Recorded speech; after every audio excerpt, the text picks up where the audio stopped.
Olá, galera! Nós iremos começar a nossa revisão do capítulo 3, que é sobre as grandes navegações.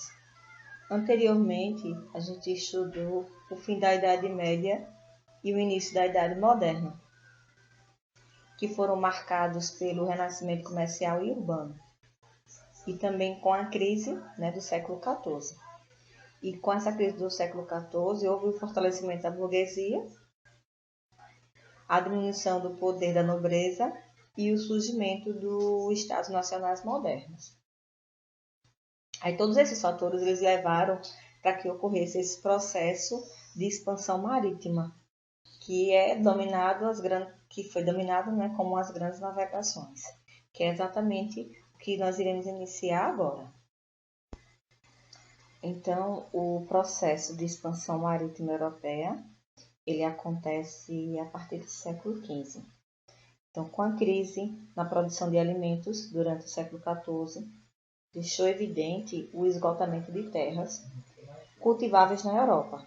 Então, com isso era necessário, portanto, que fosse encontrado novas terras para suprir essas necessidades de alimentos.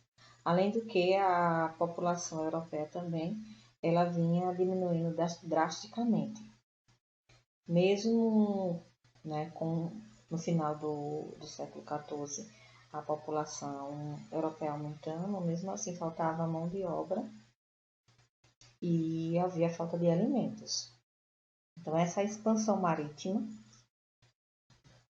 ela se inicia com os países que são eles Portugal e Espanha. Então, Portugal e Espanha, eles foram os pioneiros que lançaram o movimento das grandes navegações no século XIV. Portugal, ele entra em destaque, pois ele foi o primeiro a iniciar essas grandes navegações. Então, houveram vários fatores que contribuíram para que os portugueses eles fossem os pioneiros nas grandes navegações. Entre eles, a gente tem a centralização política administrativa, política mercantilista, a ausência de guerras e o envolvimento português com o Ocidente. Além do mais, também a questão da localização, que foi muito favorável às grandes navegações por parte dos portugueses. E também, em 1139, Dom Afonso Henrique ele tornou o território de Portugal independente do reino de Leão. Aí, com a chegada do Dom João ao poder, em 1385, iniciou-se também uma grande transformação econômica no reino. Aí eles se aliaram aos portugueses, os reis da dinastia de Aves, e promoveram a dinamização econômica interna do reino e investimento no comércio marítimo. O objetivo principal era exatamente encontrar uma rota marítima para o Oriente, a fim de comprar especiarias e revendê-las aos demais reinos europeus, alcançando assim altos lucros. Um dos principais marcos inaugural da expansão marítima de Portugal foi exatamente a conquista de Ceuta, no norte da África. Isso ocorreu em 1415. Essa cidade era um rico encontro de centro de negócios dominados pelos muçulmanos, onde se vendiam e compravam seda, marfim, cera, mel, ouro e também escravos. Dom Henrique, filho do rei Dom João I, ele foi muito importante nesse projeto. Após ele participar exatamente dessa expedição militar, que houve a conquista de Ceuta, ele voltou para Portugal e fundou um centro de estudos náuticos que ficou conhecido como Escola de Sagres. Na Escola de Sagres, fundada por Dom Henrique, reunia astrônomos, matemáticos e construtores de instrumentos de navegação. Ao longo do século XV, os navegadores portugueses eles foram avançando pouco a pouco em direção às Índias, e isso sempre contornando o continente africano. Agora iremos iniciar o tópico falando sobre a chegada de Portugal à Índia e à América. A grande aventura marítima portuguesa, ela se culminou com a chegada de Vasco da Gama às Índias. Realizava-se o sonho de muitos portugueses, que era exatamente descobrir um novo caminho para o Oriente.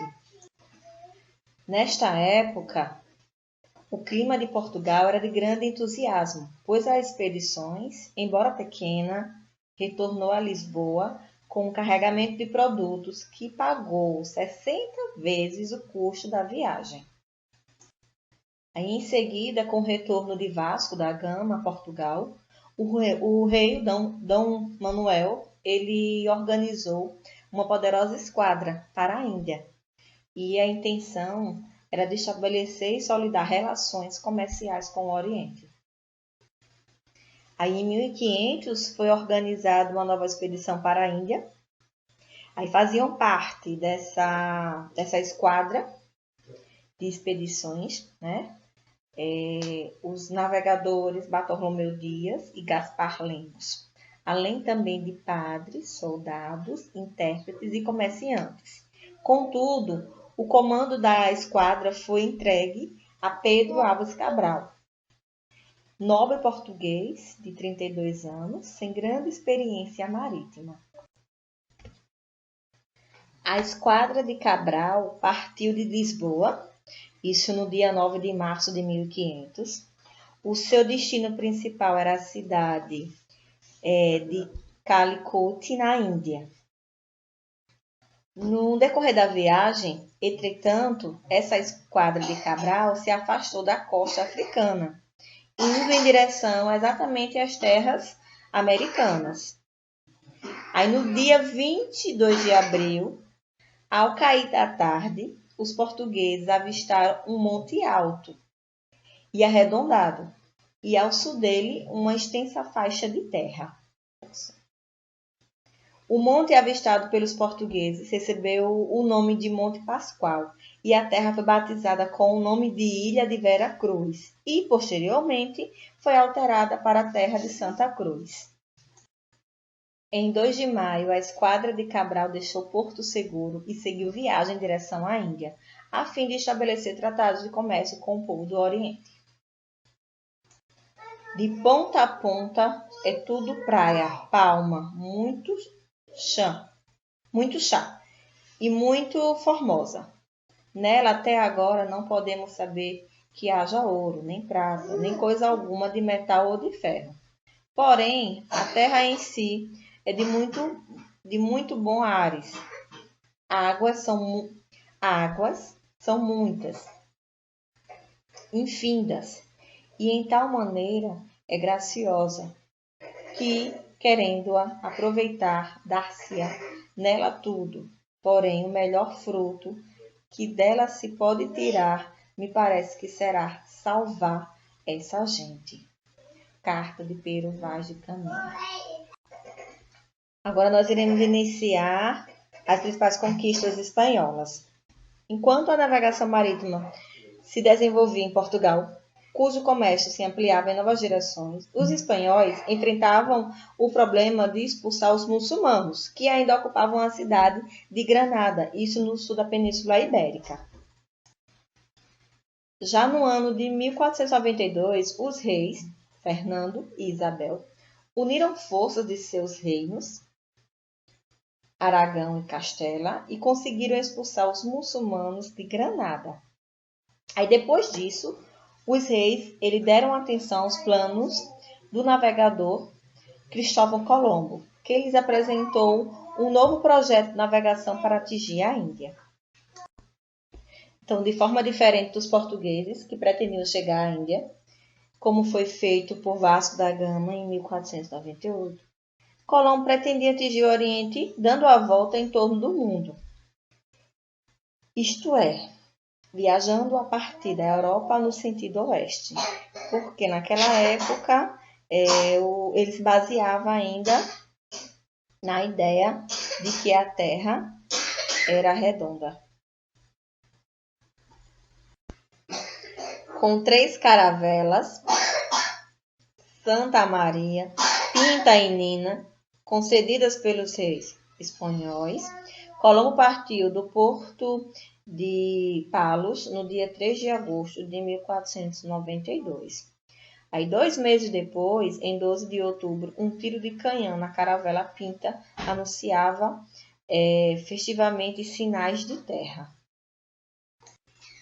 Com isso, Colombo e seus homens, eles descobriram a América, porém, eles achavam que estavam nas Índias.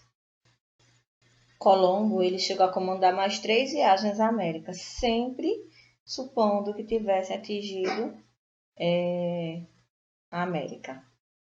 Só que somente com outros viajantes, navegadores, sobretudo italiano américo, é que se esclareceu o engano de Colombo. Em homenagem ao Américo, continente que os europeus desconheciam, recebeu o nome de América. Aí, depois da viagem de Colombo, sucederam-se outras viagens e descobertas espanholas. Entre eles, a gente vai destacar aqui o Vicente Pinzón, que em 1500 chega à foz do rio Amazonas, e o domínio de Mar Doce. Aí a gente tem Vasco Nunes, que em 1513 atinge o Oceano Pacífico, o Fernão de Magalhães, que em 1519 inicia a primeira viagem de circunnavegação, que terminou em 1521. Isso tudo vocês podem perceber aqui nesse mapa. Inclusive tem as setinhas com as cores indicando cada um desses viajantes. Agora iremos iniciar o tópico falando sobre os tratados de divisão de terra.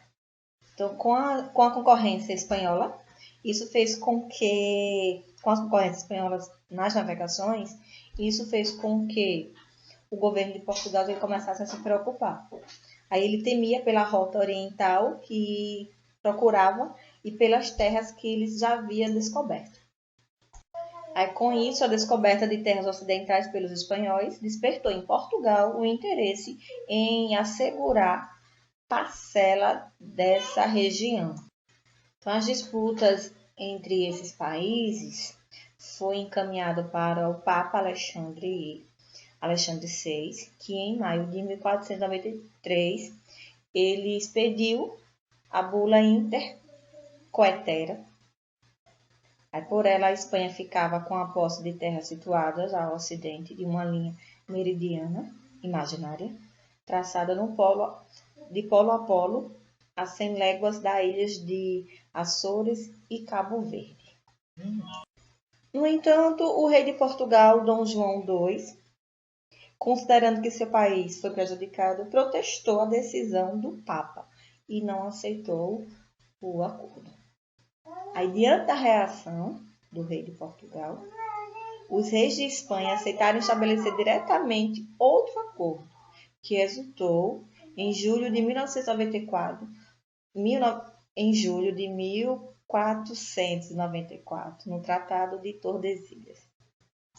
Diante da reação de Portugal, os reis da Espanha aceitaram estabelecer diretamente outro acordo, como eu tinha falado anteriormente, que esse acordo foi o Tratado de Tordesilhas, que aconteceu em julho de 1494. Aí ficou combinado o seguinte, então ficava estabelecido um meridiano traçado a 370 léguas a oeste das ilhas de Cabo Verde e Açores, e as terras situadas a oeste desse meridiano pertenceriam à Espanha e as terras a leste a Portugal, como citado aí no mapa, citado pela cor vermelha Portugal e no lado leste na cor vermelha e Espanha, lado oeste, na cor verde. Aí, em 1506, por solicitação do rei de Portugal, o Papa Júlio II ratificou o tratado. Com o Tratado de Tordesilhas, Portugal ficou como um domínio de quase todo o Atlântico Sul, que era importante como defesa de sua rota para chegar às Índias. Abriu-se também a possibilidade de tomar posse de terras americanas que já supunha existirem. Agora, um breve comentário sobre a expansão marítima na Inglaterra. Os ingleses entraram ao movimento das grandes navegações no final do século XV. Contaram, inclusive, com a ajuda de navegantes de outras nacionalidades. Pretendiam chegar ao continente americano por uma passagem a noroeste da América. E para finalizar a nossa revisão sobre a França e as grandes navegações. Após se refazer dos efeitos da Guerra dos 100 Anos e completar o processo de centralização do poder real, a França entrou no movimento das grandes navegações, no caso, no início do século XV. Os franceses, que também estavam interessados nos produtos do Oriente, pretendiam, como os ingleses, chegar ao continente asiático por uma passagem pelo noroeste da América.